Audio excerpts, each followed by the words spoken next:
Tehran की सड़कों पर मार्च किया गया। ईरान के राष्ट्रपति मसूद पेज़ेश्कियान खुद आम लोगों के बीच नजर आए। जी हां, ईरानी सरकार के समर्थन में ये मार्च किया जा रहा था। इसमें मसूद पेज़ेश्कियान के अलावा अब्बास अराग़ची भी पहुंचे। ये तस्वीरें आपके सामने है। ईरानी सरकार के समर्थन में ये मार्च किया गया। लोग वहां पर पेज़ेश्कियान के साथ सेल्फी खिंचवाते हुए दिखाई दिए। तो ये तस्वीर आप देखिए, अब्बास अराग़ची लोगों से बात कर रहे हैं, बाइट दे रहे हैं। जो तमाम लोग हैं उनके साथ सेल्फी लेते नजर आए। और इसी तरह से मसूद पेज़ेश्कियान भी आम लोगों के बीच उतरे। प्रदर्शन में शामिल होकर एकजुटता का संदेश ईरान के दो टॉप लीडर से इस वक्त दे रहे हैं। और ये दो तस्वीरें आपके सामने देखिए। आम जनता के अलावा सैनिकों से भी मुलाकात की, उनकी हौसला अफजाई करते हुए राष्ट्रपति पेज़ेश्कियान नजर आए। वही विदेश मंत्री अब्बास अराग़ची इस पूरे मामले को लेकर, इस पूरे युद्ध में लगातार अप फ्रंट पर आकर डोनाल्ड ट्रंप को लगातार धमकियां भी देते रहे हैं। और इन सब के बीच में ये तस्वीर आपके सामने है जहां पर पेज़ेश्कियान और अराग़ची ने लोगों से मुलाकात की। एक और बड़ी खबर आपको बता दें, बेरूत में इजरायल ने बड़ी एयर स्ट्राइक की है। बिल्डिंग में आईडीएफ की भीषण बमबारी जारी है। तो लबनान की राजधानी बेरूत में धमाके के बाद पूरी बिल्डिंग तबाह हो गई है। बफर जोन बनाने की तैयारी आईडीएफ की तरफ से की जा रही है। और ये तस्वीर आप देखिए, पूरी बिल्डिंग एक स्ट्राइक में इजरायल की तरफ से तबाह कर दी गई। बिल्डिंग के परखच्चे उड़ गए, ऐसा लगा। लोग अपनी जान बचाने के लिए इधर उधर भागते नजर आए। राजधानी की है, देखिए किस तरीके से एक मिसाइल आती है और तुरंत जाके बिल्डिंग पर लगती है। बेरूत ये जगह बताई जा रही है जहां पर इजरायल ने स्ट्राइक की है।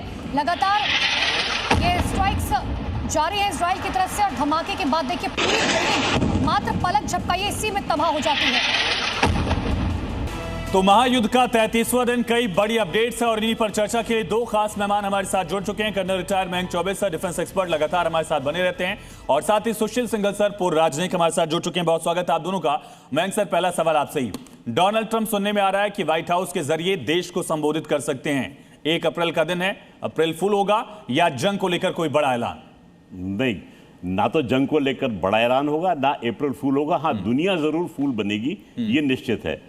अभी आपने नोट किया होगा कि ट्रंप साहब ने बोला कि हमने 1 बार नहीं, 2 बार नहीं, 3 बार रिजीम चेंज किया है। बिल्कुल।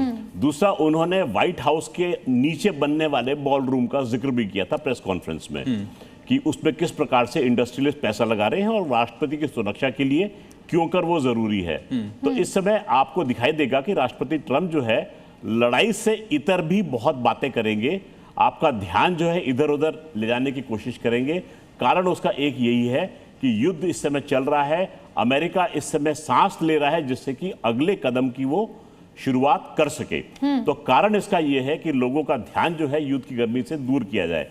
ईरान भी अपनी तरफ से सांस लेने का प्रयास कर, जैसा कि आप अभी रिपोर्ट में बता रहे हैं। बिल्कुल मयंक सर, तो देखने वाली बात होगी कि जब डोनाल्ड ट्रंप संबोधित करते हैं तो क्या कुछ कहते हैं। सुशील सिंघल सर, लेकिन 28 फरवरी से जब से जंग शुरू हुई थी, हर कोई ये कहता हुआ नजर आ रहा था कि देखिए रिजीम चेंज की बात हो रही है, रिजीम चेंज के लिए डोनाल्ड ट्रंप ये सब कुछ कर रहे हैं। लेकिन सामने आके साफ तौर पर डोनाल्ड ट्रंप कह रहे हैं कि हम तो न्यूक्लियर के लिए कर रहे थे, रिजीम चेंज की तो बात ही नहीं थी। देखिए, बड़ा इंटरेस्टिंग बात कह रही हैं आप। प्रेसिडेंट ट्रंप, जैसा कि मैं बार बार कह रहा हूं कि वो, और अब मैं क्या कह रहा हूं, सभी देख रहे हैं इसको, कि बार बार अपने गोल पोस्ट चेंज करते जा रहे हैं। वो एकदम पहले जो है रिजीम हम कल को चेंज कर देंगे, इनका न्यूक्लियर हमने खत्म कर दिया है, इनकी बैलिस्टिक मिसाइल कैपेसिटी कर दी है, नेवी को खत्म कर दिया है, आर्मी को खत्म कर दिया है। वो कुछ ना कुछ बराबर बोल रहे हैं। और अब देख रहे हैं, पिछले 3-4 दिन से आप देखें, वो अपने स्टेप अपना पीछे की तरफ ले रहे हैं। जहां तक न्यूक्लियर की बात है, यूएसए जबकि पब्लिक नॉलेज में है कि ईरान पूरी तरह तैयार था उसके लिए, तो न्यूक्लियर के लिए, तो अब वो क्या बात कर रहे हैं? तो अब तो अपने खुद वापस अपनी बातों पे जा रहे हैं। वो, उनको तो ऑफर था उनको पास में, जब ईरान ने इनिशियल ऑफर किया था कि भाई न्यूक्लियर हम नहीं करेंगे, और इवन उनको ऑयल में हिस्सेदारी की बात की थी। उन्होंने कहा था कि हम आपके साथ में काम भी करेंगे इकोनॉमिक फील्ड में। तो वो ऑफर था उनका उसके हाथ में, जिसको कि प्रेसिडेंट ट्रंप ने, या जिसके जो उनके सहयोगी थे, या तो वो समझे नहीं थे, क्योंकि ये भी एक खबर आ रही है कि उनको समझ में नहीं आया ये टेक्निकल डिटेल, और उन्होंने उसको आउटराइटली रिजेक्ट भी कर दिया। तो अब ये कितनी सच्चाई है तो बिल्कुल एक बड़ा